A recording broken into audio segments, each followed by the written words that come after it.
राजस्थान की धरती से अब आसमान तक का सफर तय हो पाएगा भैया। श्री मेवाड़ हेलीकॉप्टर मानसरोवर जयपुर लेकर आया है आपके लिए बहुत बड़ा उपहार। रॉयल शादी एंट्री हो, इलेक्शन टूर हो, एयर एम्बुलेंस हो, पुष्प वर्षा हो या वीवीआईपी दर्शन हो, सबके लिए जयपुर से जोधपुर, उदयपुर और यहाँ तक कि सालासर बालाजी, खाटू श्याम जी और राजस्थान के हर एक कोने में आपको तेजी से पहुंचाएगा ये फ्लाइट। इसीलिए अभी तुरंत बुक कीजिएगा 9928784047 पर अभी बुक कीजिए। नमस्कार, मैं हूं सोनिया शर्मा और आप देख रहे हैं द फैक्ट इंडिया। भाई साहब थाने फैक्ट दिखाता रहे वहां। अब आज फैजल भैया एक छोटी सी रिक्वेस्ट है, पता नहीं गोल घूमेगा या नहीं घूमेगा, पर एक बार सुनिए भैया, एक बार ये पूरा सर्कल दिखा दीजिए। आपको सच बता देती हूँ, आज नरेश मीणा जी की नामांकन रैली थी, पूरी रैली में भी घूमे, अंता के उन लोगों से भी बातचीत की जो इस रैली का जिससे कोई संबंध नहीं था, उनसे भी बात की और आपको दिखाया मैंने TFI पे, क्योंकि देखिए सच दिखाना चाहिए भैया, मीठी मीठी बातें जो करे वे गलत हुआ करे।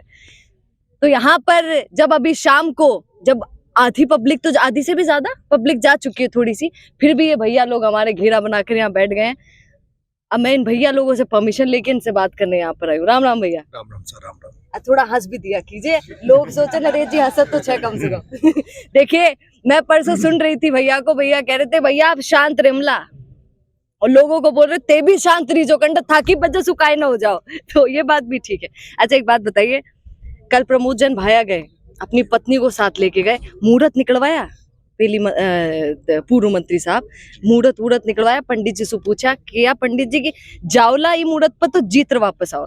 आपने भी मुहूर्त निकलवाया था कि, क्योंकि मैंने देखा आप पत्नी नहीं बल्कि पूरे परिवार के साथ गए। देखिए मेरे जो पिताजी हैं, पिताजी शुरू से सेवा भाव में रहे और भोले बाबा के वो भक्त हैं, घर में शिव जी का मंदिर है, बरसों से वो लगातार 84 से रेगुलर वो महाकाल और जाते हैं हरिद्वार से गंगा जी चढ़ाने। तो हमारे तो जब वो मुहूर्त बता देते हैं उसी मुहूर्त पे हम काम करते हैं। तो पिताजी जो मुहूर्त बता देते हैं हम तो उसी पे पिताजी हमारा मुहूर्त निकालते हैं, वही जंत्री देखते हैं और जंत्री देख के हमें बताते थे भाई 11:15 से इतने बजे तक का शुभ हुआ है। तो उनके बताए हुए आज माता पिता को साथ लेके, बच्चों को और पत्नी को लेके नामांकन भरा है। नरेश जी सब कह रहे हैं 14 तारीख की क्यों डिसाइड किया? 14 जुलाई को आप बाहर भी आए थे जेल से, याद है आपको वो दिन? जब डिसाइड किया था तब मुझे नहीं पता था कि 14 तारीख मेरे लिए इस तरह से है, फिर बाद में पता लगा कि 14 तो बड़ी आपका भी शुभ है। 14 को जेल गया, 14 को जेल से छूटा और 14 कोई नामांकन भरा है और 14 कोई रिजल्ट आने वाला है। ये पता नहीं कोई संयोग है। अच्छा भैया, बहुत समय से एक सवाल आपसे करना था मुझे ना, पत्रकारिता थोड़ी देर के लिए छोड़िए, बस एक सवाल मन में था, आपसे पूछ लेती हूँ। हमारे यहाँ ऐसा होता है कि आदमी पहली जार पंडित जी से पूछ लिया करे कि पंडित जी देखो अपना राजयोग छ कहीं, तो विश्वास हो जाता है कि हाँ आपा तो बन जमला। आपने चेक करवाया क्या कभी? सच बोलिएगा। नहीं, मैंने कभी नहीं कराया। और लेकिन अभी मेरे जो शुभचिंतक है, मुझे चाहने वाले लोग हैं, चाहने वाले और जो शुभचिंतक है, वो सब कह रहे हैं कि इस बार पूरा योग है और हम चुनाव जीतेंगे, अच्छे वोटों से जीतेंगे। अच्छा, लोग ये कह रहे थे कि पायलट साहब ये सब आप ही के साथ है मन ही मन में। अब इस पर तो मैं क्या कहूँ, आपका मन क्या कहता है बस इतना बोल रहे। मेरे साथ है। अरे गज्जा हुआ, स्माइल देखिए आप भैया की, इतना विश्वास है आपको। और सुनिए उनके प्रचार, सुनिए ना नरेश जी, अगर प्रमोद जन भाया जी के प्रचार के लिए उनको बुला लिया गया तो नुकसान हो जाएगा क्या? नहीं होगा, यहाँ के लोग सब जानते हैं। पायलट साहब आगे तो भी अपना नुकसान नहीं क्यों भैया? ऐसा वो जानते हैं, पार्टी अगर भेजेगी तो उनको आना पड़ेगा, मजबूरी रहेगी, क्योंकि पार्टी का आदेश उनके लिए सर्वमान्य होगा। मजबूरी में हाथ जोड़ खेवला की प्रमोद जी न दो और मन में खेवला नरेश जी न दो। वो जिस दिन कहेंगे, भाषण देंगे, उसके बाद अपन मिलेंगे, फिर मैं कह दूंगा क्या है इशारा है। गजब प्यार है भैया, इतना प्यार क्यों है भैया? बुरा नहीं मानिएगा, सच बताइए। लोग तो यहाँ कह रहे थे हम तो मैम खफा है पायलट साहब से, माँ का नरेश जी को साथ क्यों कौन दिया, और आप इतना खुश, इतना प्यार क्यों? ऐसा क्या है? सच बोलिएगा। देखो, मैं जिनसे रिश्ता बनाता हूँ उनसे एक सच्चा रिश्ता बनाता हूँ। मैं कहीं भी रहूँ, कैसे भी रहूँ, लेकिन मैं कभी भी रिश्तों में खटास मेरे कभी नहीं आती। जिनसे सही में रिश्ते बनाता हूँ, जिनसे दुश्मनी निकालता हूँ, जिनसे दुश्मनी रखता हूँ, उनसे भी खुले में रखता हूँ। कोई चुपके से या भीतर मन मेरा घात नहीं है। मैं जिसकी तारीफ करता हूँ खुली करता हूँ, जिसको मैं सामने बोलता हूँ तो अंता की पब्लिक से मैंने बातचीत की, देखिए सच सच बात होनी चाहिए। तो लोग कई प्रमोद जन भाया के साथी भी हैं, उनके समर्थक प्रशंसक हैं, वो मुझे कहते हैं कि मैडम ऐसा नेता नहीं देखा जिसने वर्ल्ड रिकॉर्ड बना दिया, मैडम वर्ल्ड रिकॉर्ड कन्याओं की शादी करने का। क्या बोलेंगे? बिल्कुल रिकॉर्ड बनाया है। अब आप कुछ और ही बोलें। और उन्होंने रिकॉर्ड ये बनाया है कि जब वो पहली बार एमएलए बने थे 2003 में निर्दलीय, यहाँ की जनता ने बनाया था। उन्होंने 2008 में एक शादी विवाह सम्मेलन किया था जो हिंदुस्तानी वर्ल्ड का सबसे बड़ा चाइल्ड मैरिज था, जिसमें 13-13, 14-14 साल के बच्चों की शादी की थी, नाबालिगों की, केवल संख्या बताने के लिए। और वो बीबीसी बोल रहे हैं भैया, वो आप पुराना इंडिया टुडे में 2 लेख छपे थे, मैंने उसका विरोध किया था, सुप्रीम कोर्ट तक वो मुकदमा चला था, कई लोग जेल गए थे, 2008 की बात है। बाल विवाह करवाया और वो बिल्कुल चाइल्ड मैरिज था, हिंदुस्तान का सबसे बड़ा, जिसमें 1100 जोड़ों को उन्होंने शादी कराई। लेकिन संख्या बताने के लिए कांग्रेस ज्वाइन करने का वो सम्मेलन था, नाम उसको सामूहिक सम्मेलन दिया, निःशुल्क सम्मेलन, लेकिन उस समय निर्दलीय थे और उस समय अशोक जी गहलोत साहब, सीपी जोशी साहब, मुकुल वासनिक जी 3 हेलीकॉप्टर लेके उस सम्मेलन में आए थे, जिसमें हिंदुस्तान का सबसे बड़ा चाइल्ड मैरिज था। दोबारा इन्होंने सम्मेलन किया, कब करते हैं? जब चुनाव आता है उसके 6 महीने पहले इनको पता है कि यहाँ के लोगों को बुलाऊंगा, खाना खिलाऊंगा और पट जाएंगे। अभी इनसे गलतफहमी ये हो गई कि ये अपने बच्चे की शादी करना चाह रहे थे 2028 के चुनाव के 6 महीने पहले, और फिर नुक्ती पुड़ी खिलाते, लोगों को पटा लेते, लेकिन उनको पता नहीं था कि बीच में चुनाव आ जाएगा, तो उनको मौका नहीं मिला। और अब स्थिति ये हो गई कि उन्होंने अभी एक धरना दिया था कुछ दिन पहले, उस धरने में कितने लोग थे, ये यहाँ का विदित है। कल उनका नामांकन रहेगा, दोबारा वो रैली कर रहे हैं, उसमें कितने लोग रहेंगे ये विदित रहेगा। लेकिन मेरा आपसे, अगर आप कल उसमें उनकी यात्रा रैली में रहें और भी लोग रहें, उनकी जो रैली में लोग आते हैं तो किस तरह से आते हैं, कैसे लाया जाता है, उनको कैसे दहाड़ी दी जाती है, दिहाड़ी पे लोग आते हैं। रही बात, आपको मैं ये बता दूं, यहाँ कम से कम आज सोशल मीडिया पे वो अपनी एक फेसबुक पोस्ट डालने की 5,000 रुपये उनकी रेट है कि आप एक फेसबुक पे पोस्ट डाल दो भैया जी के पक्ष में और 5,000 रुपये ले लो। यहाँ पर जो कुछ लोग राजनीतिक जो चर्चाएं करना जानते हैं, उनको रेट बंदी हुई है, 10,000 रुपये पर डे देंगे आपको चाय की थड़ी पे बैठे। विश्वास करेगा आपकी इस बात पे? एक बार बताइए। ये यहाँ की, ये आपको नहीं कह रहा मैं, ये बाहर की जनता को नहीं कह रहा है, ये अंता की जनता एक एक बात को जानती है। मैं तो उनको याद दिला रहा हूँ आपके माध्यम से कि थड़ियों पर उन पे उनके आदमी बैठे रहेंगे, उनको रेट दी जाती है, पैसा भी 10,000 रुपये रखो, वो दिन भर माहौल क्रिएट करेंगे। कोई मीडिया वाला जाएगा तो या तो भाई जीत रहे छे, वही जीतो छे, ना तो भगवान छे, ना तो भगवान छे, भाइयों ही माँ का दिल ना भाइयों। लेकिन आम जनता जो गांव गरीब के एरिया में जाओगे, यहाँ कोई नहीं कहेगा कि भरत सिंह जी की तारीफ कोई नहीं करेगा, लेकिन हर जनता ये जानती है कि यहाँ ईमानदार व्यक्ति भरत सिंह कुंदनपुर जो चले गए, उनकी ईमानदारी को लोग याद कर रहे हैं। मेरे पास तो लेटर भी लिखा था आज, लेकिन आज हम लेट हो गए थे, जो भाषण में पढ़ नहीं पाया। अरे वाह, क्योंकि अतुल जी भाषण भाई, रह गया आपका? मेरा भाषण आज अधूरा दुनिया रह गया देखेगी बोल था। मैंने सब लोगों को मौका दिया बोलने का, मैं खुद नहीं बोल। हाँ, आज मैंने भाषण लिखा था तो मैंने उसका स्टार्ट ये करने वाला था, मैं आपके माध्यम से भाषण कर दूं कि सरपरोसी की तमन्ना अब हमारे दिल में है, सरपरोसी की तमन्ना अब हमारे दिल में है, देखना जोर कितना कातले बाजू में है। ये माननीय भरत सिंह जी कुंदनपुर जो लेटर है मेरे पास, ये मुख्यमंत्री जी को लिखा था उन्होंने। वो ईमानदार व्यक्ति आज हमारे बीच में नहीं है।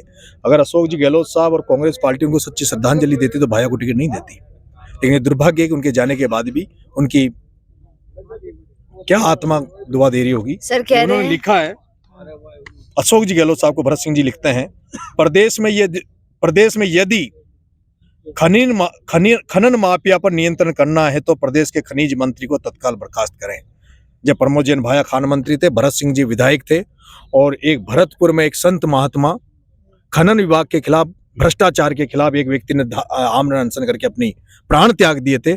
उस समय ये लेटर माननीय भरत सिंह जी ने सीएम को लिखा था, महोदय आपका ध्यान भरतपुर के पर्वतों में खनन के खिलाफ 551 दिन से धरना दे रहे एक साधु द्वारा खुद को लगाई आग पर दिलवाना चाहता हूं। अवैध खनन का सीधा संबंध गुंडागिरी से है तथा यह शासन के संरक्षण के बिना संभव नहीं हो सकता है। साधु के आत्महत्या के प्रयास के बाद आपने प्रेस कॉन्फ्रेंस कर जिला कलेक्टर और जिला प्रशासन को खनन माफिया को चिन्हित कर सख्त कार्रवाई करने के निर्देश दिए थे। आपकी इस प्रेस कॉन्फ्रेंस में प्रदेश के खनिज मंत्री भी आपके साथ थे, जिसमें अशोक गहलोत जी ने प्रेस कॉन्फ्रेंस की, जिसमें प्रमोद जैन भाया भी साथ बैठे थे। उनको संज्ञान में लाने के लिए लेटर जो मेरे पास रखा है, ये भरत सिंह जी कुंदनपुर ने उस समय लिखा। हाड़ौती की एक कहावत है, भरत सिंह जी लिखते हैं, माननीय अशोक जी गहलोत साहब, हाड़ौती की एक कहावत है, कोक में छोरा और गांव में डिंडोरा। भरत सिंह जी कुंदनपुर साहब अशोक गहलोत को इंगित करते हुए लेटर लिख रहे हैं, कांक में छोरा और गांव में ढिंडोरा। प्रदेश का सबसे बड़ा खनन माफिया तो प्रदेश का खनिज मंत्री ही है। इनके द्वारा अवैध खनन का अपने गृह जिले में रिकॉर्ड कायम किया गया है। 12 जिले में छांट छांट के भ्रष्ट अधिकारी को कलेक्टर, मंडल वन अधिकारी व अन्य उच्च पदों पर मंत्री जी द्वारा नियुक्त किया जाता है। जंगल, जमीन, नदी, नालों पर अवैध खनन करवाकर भ्रष्टाचार मचा रखा है। 12 जिले में अवैध खनन करने के कारण कई लोग मरे हैं। आपको सोर्स ने गोडावन संरक्षण पर मैं अनेक पत्र लिख चुका हूं। अवैध खनन को रोकने का एकमात्र मार्ग अगर भरतपुर के साधु वाला मार्ग ही है तो मुझे इस कारगर मार्ग पर चलकर आप तक बात पहुंचानी पड़े तो कृपया इंतजार करें। ये भरत सिंह जी कुंदनपुर लिख रहे हैं। लोग, यहाँ की जनता जो है, जनता जनार्दन जो है, आज जो बिना साधन लगाए, बिना किसी गाड़ी में डीजल बढ़ाए इतनी संख्या में लोग मेरे पास मुझे आशीर्वाद देने आए, ये सब लोग भरत प्रमोद जैन भैया को भ्रष्टाचार से मुक्त कराने यहाँ। कांग्रेस कह रही है कि 5000 सुई आ रहे। अच्छा, पिछली बारी जिसो विश्वास से की बारी जीत जाओ। ये आपने एक रूमर सेट कर रहे हो, ये कांग्रेस वाले रूमर सेट कर रहे हैं कि 5000 से आ रहे हैं। 5000 से नहीं आ रहे मैडम, लोकसभा में 11000 सौ आ रही हो बायो, विधानसभा में कितना सौ आ रही हो? 5000 सौ। फिर साल भर बाद में चुनाव हुए जी में कितना सौ आ रही हो? 11000 सौ दुष्यंत सिंह सौ। और अब कितना सौ आ लो? आर की आर बढ़ती जा रही है, आर बढ़ती जा रही है। विधानसभा में ये लोग कह रहे हैं 5000 से आ रहे हैं। 5000 से तो विधानसभा में आ रहे हो आप। उसके बाद जब प्रमोद जैन भाई दुष्यंत सिंह के खिलाफ लोकसभा सांसद का चुनाव लड़े तो 11000 जनता से माइनस रहे हैं। ये बात कोई मीडिया वाला नहीं कह रहा। सुनिए ना, अब आपने बोल दिया ना, मुझे बताइए, गहलोत साहब तो आपकी तरफ है ना, वो तो खूब बोलिया, ट्विटर पर खेले, ट्विटर और था के लिए करया, वही तो करया। हो सकता है बाद में खेल तो नहीं, डोटासरा जी ने गड़बड़ कर दी हो। अच्छा, मतलब गहलोत जी भी थोड़ी देर बाद था की तरफ हुआ। हो सकता है। मेरे पास कोई कल भी एक मैसेज था माली समाज के लोगों का कि भाई साहब हम आपकी मदद करेंगे और आप चुनाव जीतोगे।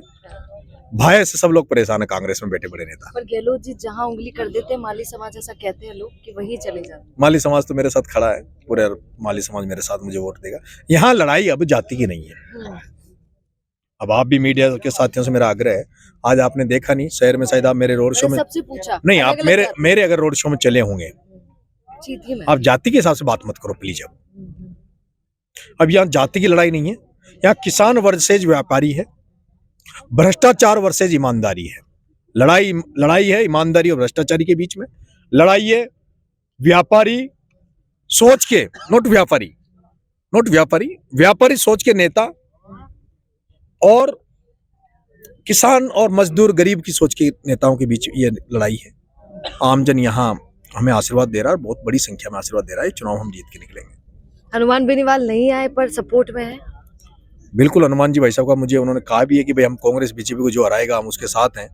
मुझे लगता है, और वो बाप के निकले तो बाप से किसी कैंडिडेट को खड़ा कर दिया। देखिए, क्योंकि राजकुमार राउत बोल तो रहे थे। वोट तो जनता देगी और जनता आशीर्वाद दे रही है। आज के मेरी इस मीटिंग के बाद में रोड शो जो लोग आए हैं, उसके बाद सोनिया मैडम, मुझे ऐसा लगता है कि अब ये जनता का चुनाव है, मेरा चुनाव नहीं है। अब नरेश चुनाव नहीं लड़ रहा, अब अंता का एक एक व्यक्ति चुनाव लड़ रहा है। और अंता के लोगों ने, ये चुनाव परिवर्तन का चुनाव है और केवल अंता का नहीं है ये चुनाव। अगर अंता के चुनाव में अगर हमें लोगों का भरोसा मिला, आशीर्वाद मिला, लोगों ने परिवर्तन किया, तो पूरी हाड़ौती में परिवर्तन का चुनाव है। एक निर्दलीय को जिता देना, एक सोच को जिताना, निर्दलीय को नहीं। नरेश मीणा एक सोच है जो कमजोर, दबे हुए, कुचले हुए की लड़ाई बनना चाहता है, आवाज बनना चाहता है, किसानों की आवाज बनना चाहता है। नरेश मीणा ही है जिसने पहली बार यहाँ किसानों के लिए रेलवे ट्रैक जाम किया, बीमा पैसा दिलाने के लिए रेलवे ट्रैक जाम किया, मुकदमा खाया। नरेश मीणा है जिसने बीमा के पैसे दिलाने के लिए कलेक्ट्रेट को घेराव किया, कलेक्टर एसपी को ट्रैक्टर पर खड़ा किया। आज दिन तक इन कांग्रेस बीजेपी के नेताओं ने कभी किसानों की और आमजन की लड़ाई नहीं लड़ी। इसलिए मुझे भरोसा है। और आप, अभी तो चुनाव की शुरुआत है सोनिया जी मैडम, आप देखोगी इतने बड़े बड़े मजबूत लोग हजारों की तादाद में मेरे साथ आएंगे भैया। वो आपके साथ भी आएंगे, आपके सामने भी आएंगे। वसुंधरा राजे जी लंबी सी गाड़ी से निकलेंगे, अशोक गहलोत जी निकलेंगे, सब प्रचार प्रसार भी आवला भैया। ये जनता ने उनको हर बार देखा है। 78 साल से, जब से देश आजाद हुआ है तब से उनको देख रहे हैं कांग्रेस बीजेपी वालों। ये जनता बहुत अच्छे लोगों का, आज मेरे मंच पे आपने देखा होगा जिस तरह से नरेश नागर, दीनबंधु धाकड़, ललित सैनी, राम कल्याण कश्यप, जिस तरह से सभी क्रांतिकारी साथी, पवन जी यादव, वो जिस तरह के यहाँ लोकल लोग हैं सारे यहाँ के, और जो किसान आंदोलन से जुड़े हुए लोग हैं, किसान मूवमेंट करते हैं, वो तमाम लोग जब खड़े हैं तो पीछे मुड़ के देखने का। अंतिम सवाल है मेरा, जल्दी से बता दीजिएगा। ये लोगों से मैंने पूछा कि बताइए नरेश जी को कौन सा चिन्ह लेना चाहिए, चुनाव चिन्ह, तो वो कहते हैं मैडम जी गन्नो। कहाँ लेगा रे भाई? गन्ना? आप बताइए आप। अब मेरी भी इच्छा गन्ना है, इनकी इच्छा है तो, और गन्ना मांगेंगे, अब मिलेगा तो गन्ना लेंगे, नहीं तो और कोई किसान का चिन्ह लेंगे, लेकिन चिन्ह होगा किसान का। अच्छा, चाहे वो जो भी होगा वो किसान। हाँ, चाहे हल दे देंगे तो हल ले लेंगे, गन्ना मिल, पहला तो पसंद हमारा गन्ना है, लेकिन गन्ना हो सकता है चुनाव आयोग हमें गन्ना नहीं दे, कोई और दे दे, तो जो भी किसान का चिन्ह होगा वो लेंगे। चलिए, ईश्वर का नाम लेके आप सब भी खुश हो जाइए। अब देखना ये होगा कि क्या होता है भैया, क्योंकि सुन लो, I love you. अरे हाँ, बेबी बोल लीजो, बेबी बोल लीजो, ये तो नया ही चला है भैया। लव यू पायलट तो आपने सुना, लव यू नरेश भी सुनिए। अब मेरी बात ध्यान से सुनिए, राजस्थान में अगर माहौल अभी कुछ बना हुआ है तो वो अंता का बना हुआ है। अब देखना ये होगा कि मैं बार बार बोल रही हूँ आपको कि ईश्वर किसके सर पे हाथ रखता है। मजेदार चुनाव है भैया, बने रहिएगा तो फैक्ट इंडिया के साथ। नमस्कार। ठीक है नरेश जी। बिजनेस अच्छा हो सकता है, लेकिन अगर नाम नहीं दिखा तो पहचान कैसे बनेगी? अब टेंशन छोड़िए, द फैक्ट इंडिया आपके बिजनेस को देगा वो पहचान जो पूरे राजस्थान में हर किसी तक पहुंचे। न्यूज चैनल पर विज्ञापन, पॉडकास्ट और प्रमोशन के जरिए आप सीधे 5 लाख सब्सक्राइबर और 10 करोड़ से ज्यादा व्यूज तक अपनी पहुंच बना सकते हैं। तो देर किस बात की, आज ही द फैक्ट इंडिया से जुड़िए और अपने बिजनेस को बनाइए हर घर का नाम।